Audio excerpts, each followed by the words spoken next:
Hello, welcome to Redmen TV. Yeah, we're driving back from Watford, which was massively shit. We thought we'd kill some time and do a drive home show. Chris, how are you feeling? Why drive home show?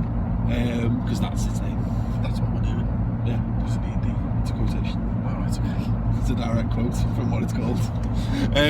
Yeah. It wasn't ironic. No. Most people use them ironically. I'm not most people, Chris. No. So, yeah, I'm feeling slightly less like I want to murder people. That's because you had a KFC. That's because I had a KFC, which other fried chicken outlets are available.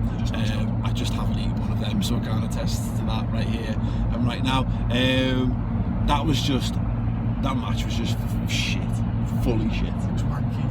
It was just awful, man. Just start to finish, it's like... It's shit.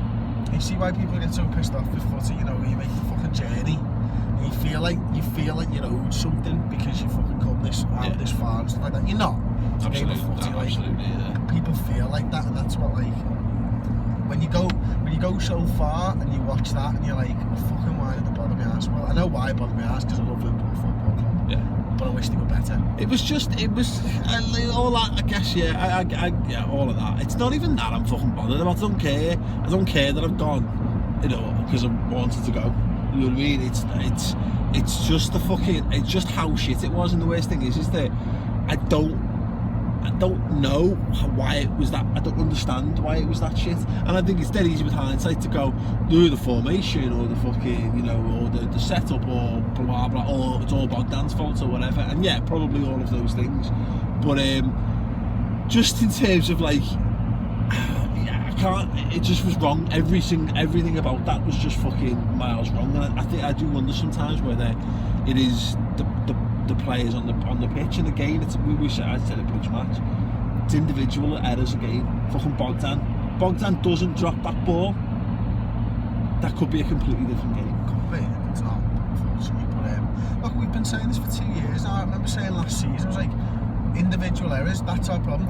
You know, and Rodgers used to say, we just need to cut out the individual errors. It's a fucking problem, the individual errors. Doesn't matter who's in there, people are dropping a bollock, like. Yeah. And that's systematic of the players that we've got. We need to strengthen.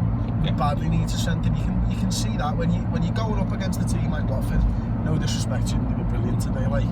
But we should have better players, and I didn't think we did. Yeah, it's weird though, isn't it? Because, and again, I think it comes down, it's mentality and approach, I think, as much as anything. Yeah, you know, we could do with, I'll talk about it in a second, like, but I mean, in terms of, these are players that have beaten better teams than this.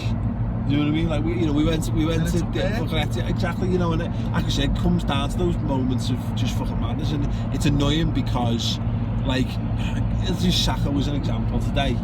He looked like a man who'd not played footy in a month. He didn't look. But we always have a laugh at fucking Colo Touré's expense for how he just looks over the hill as a footballer. I love Sacco, but he's the most frustrating. He gives me a fucking heart attack every single time he's got the ball, because, and it is his style, he is ungainly, isn't he? But he looks like a guy who just needs, and I said this to you and I've said this elsewhere, he needs like 2 or 3 games just to remember how far his feet are from the rest of his body. Yeah. You know, because he just look, you know, how many times he played himself into trouble by his touch not being there. And look, if Lovren had been fit, Saka wouldn't have played today. So I think that plays into it. And again, if Mignolet was fit, Bogdan wouldn't have played today. So, you know, we've changed 2 out of our back 5, as it were, for this game, which is going to lead to some level of uncertainty. But again, it's just fucking individual errors. Emre Can, Chris and I were discussing this, I don't even know at what point, like, but about how thick Emre Can is. Just thick. It's fucking thick, and Alberto Moreno's thick as well. And they're both really good players. But when it comes to decision making, Emre Can, there's that one where he kicks it over his head to try and play like a through ball over the top to Moreno. It's thick, it's very, very thick. And there's the one where Moreno, Henderson's on the edge of the box and he's screaming for it, and he tries one of those Stevie, like, slice down, hit down on them volleys across, and puts it 3 foot over everyone's head across the box. That says to me that he's played the percentages there. He's tried to twat it across the box basically and hope that something happens in the box, whether it be an own goal or someone's brave enough to put their head onto a bullet, essentially. I think you're giving too much credit when you say he's played the percentages, and played the percentages implies that he's worked out what's the best odds on something are. I think it's sat up nicely for him, and he quite likes hitting them like that. We all do it. Every time a ball sits up for you like that on the volley, it's a wonderful feeling to hit a ball like that. And I just think he got excited. Right. What I mean though is he's played the percentages. This is what I meant, sorry.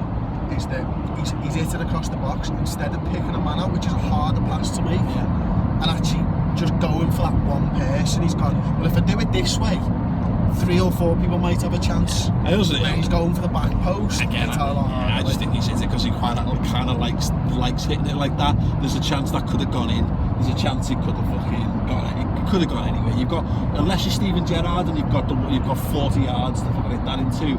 To hit that with any precision into the box was just a shit. The way that but it plagued the team throughout. There was so many just stupid decisions made throughout the team. And I was saying, what were you crying out for?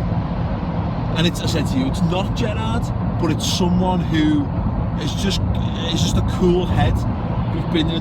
You know what? It probably was Milner. If he'd been available, I presume he was injured. I'm sure I had hamstring. Yeah. If he'd have started instead of Emre Can, that might have been a little bit different. I don't know how much different, but again, he runs around a lot, but it's quite, he's controlled, he's quite measured in what he does, and I think we needed that someone just to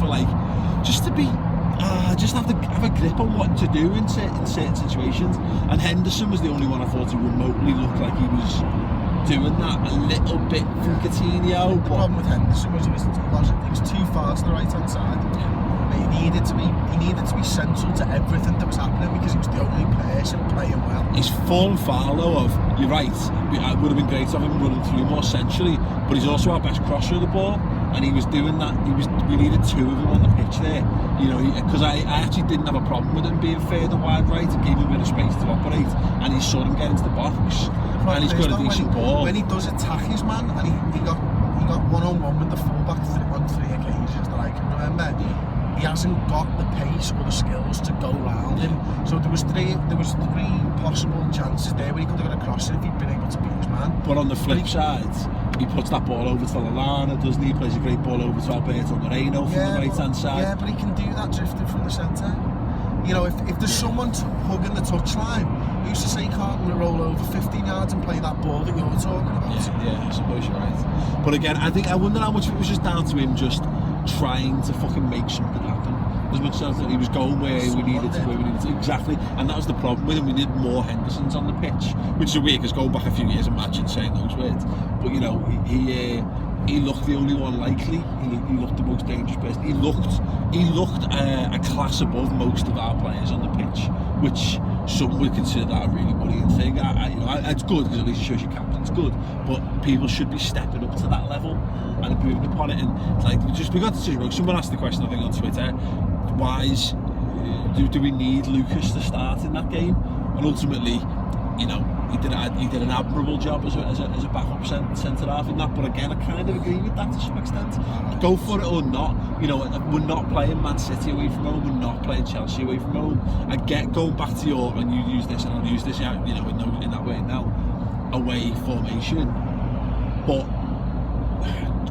it didn't feel like we were set up to try and win the game. I disagree with pretty much anyone who says, do we need our defensive midfielder in that game, right?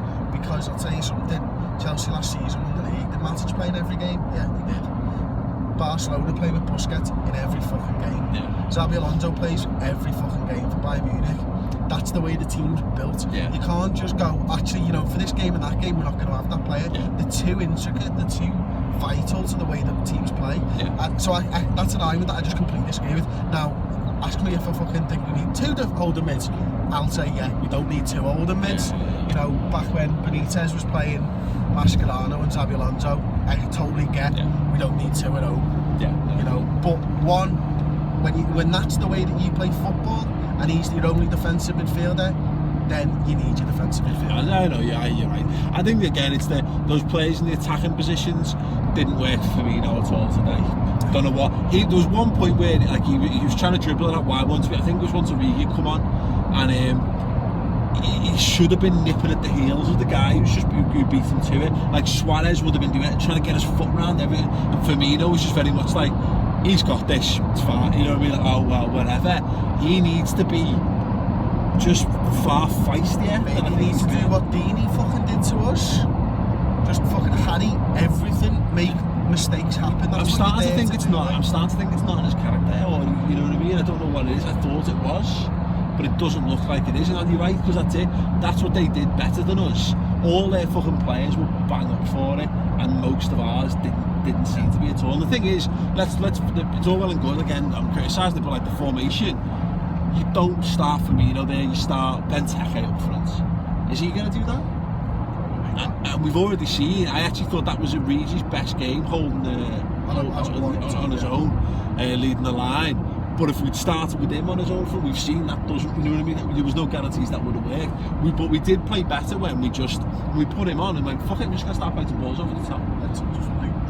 Went loads more direct, and I thought he held the ball up quite well. I want to be looked at it, but again, still, then he's got to get people in and around him. And Lallana did his best to get into the box. That one when he like killed himself to try and get a header on it, and he had the shot blocked in the box as well. The actual header that went wide, I think he was trying to cross. Trying to head it back across, like you know, Coutinho again. It just wasn't working, and so many players. I think that is the problem, is that we're swaying from one perspective to the other, where it's the players aren't good enough the players are good enough, you know, and it's literally like no fucking excuse. You know, it's hard to account for. I don't know what that was there.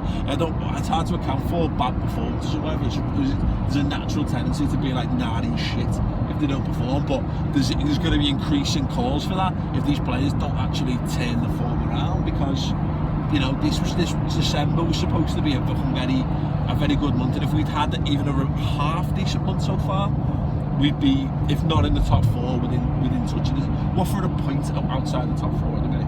It's mad, isn't it? Yeah, and we're 5. And they deserve to be. And they deserve to be, yeah, exactly. You know, and I think one of the biggest problems that we're having at the moment is we have just not found an answer to scoring goals yet. Yeah. That is probably the biggest problem that we've got, and we've tried so many different variations, midfielders, attackers in different positions and stuff, and we've not hit upon anything. Two up top. Yeah. You know what are Watford and Leicester doing? Playing two up top. What are they doing? Gaining points in the Premier League. Yeah. You're right. I can't, again, we were talking on the way back, and I said this at the start of the season. Teams that figured out how to play two up front are gonna work. They're gonna be the team that cracks in this season. We need to go back to that. I just don't. Yeah, exactly what you said there. If trying to do it with more attacking midfield isn't working, then let's start Benteke and Origi up front and see what happens. Yeah, because it was funny, because I said to you, didn't I, that the way we play out of the defence, that's one thing that Watford fucked us on, and Leicester will fuck us on as well. You can't, when you've got the goalkeeper's got the ball and your centre halves split, you can't do that against a team that plays two up front, because both their strikers sit on them, and then the guy behind them comes and sits on your defensive midfielder, and you've got that. So we literally had to go long, and we had Firmino, Coutinho, and fucking Lallana to it in the first half. It was just fantastic, fucking ludicrous, like. Exactly. Anyway, we'll stop there, because we could basically do this, but we're going to end up repeating ourselves on the Final Word show. So check out the Final Words on the redmentv.com. It's going to be us plus Liverpool legend Darren Farley is going to be back in the studio for the first time in ages as well. Going to be discussing this game. We're going to be pulling it to pieces as we normally do. It'll be half an hour to an hour, depending on how angry we get, basically. Also coming up this week, got the Christmas special with Toffee TV, doing a Merseyside Christmas quiz special, and loads of other brilliant things as well. If you haven't checked it out already, you want to feel happy, check out the Jordan Henderson interview with this guy right here. And if you just want to watch a good goal, check out his amazing goal against this guy right here. Fucking fluky, man. Yeah. Anyway, thank you very much for watching. That's been the Drive Home show. If you like it, give it a thumbs up. Let us know why in the comments section below. Match thoughts, and we'll read some of your comments and tweets and stuff on the Final Word show. Cheers.